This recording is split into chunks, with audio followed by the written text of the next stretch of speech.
Before we jump into Raphael's Madonna in the Meadow, we have to deal with a couple of things, which I've touched on already, but I want a little more depth. Now, Raphael was in Florence for 4 years, as I said, from 1504 to 1508, where he realizes that his style, developed under the tutelage of Perugino and his father, was, well, ultimately outmoded. At the same time as he gets to Florence, we see crowds flocking to see Leonardo's cartone, or sketch, of the Virgin, Christ, St. Anne, and St. John, which you see here, a representation of. Now, under Leonardo's influence, but not under his teaching, Raphael rapidly changed the Madonna compositions he had executed in Umbria. Now, I should point out, imagine yourself in that scenario.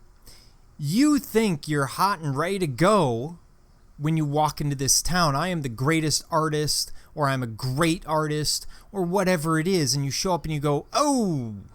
Now imagine how hard it is to not only acknowledge that, hey, I'm not as good as I think I am, but then turn around and accept the tutelage of people who aren't actually teaching you. You're teaching yourself, which in and of itself takes incredible discipline and effort.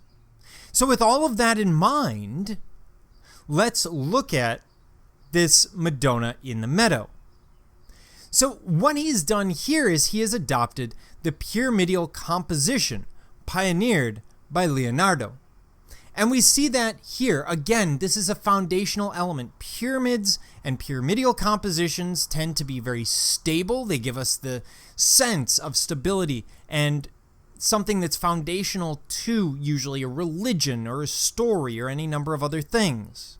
But he's adopting the pyramidal composition that we saw from the Madonna of the Rocks and pioneered by Leonardo. The use of tone for modeling is also extremely supple in Da Vinci's or Leonardo's style. So you'll notice this shading is incredibly subtle compared to what we would expect from, say, Masaccio with his very statuesque forms. And he's really capturing that sense of three-dimensional space on the two-dimensional picture plane. Although he also tinkered with Leonardo's dusky modeling, Raphael ultimately retained the lighter tonality and bluer skies he had become known for in these compositions. Basically, he prefers clarity to obscurity. He lacks Leonardo's fascination with mystery. He's not concerned about giving you something mysterious to walk into. He wants to create something pleasant in the background. So when we look at it, what we get is this sense of a pleasant young family.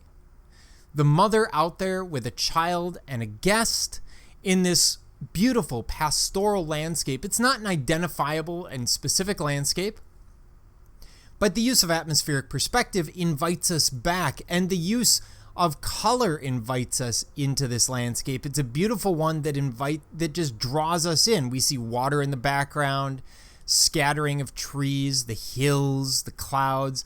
Everything is beautiful and perfect in this image, and it creates this sort of saccharine image that was lacking in other parts of Italian art at the time.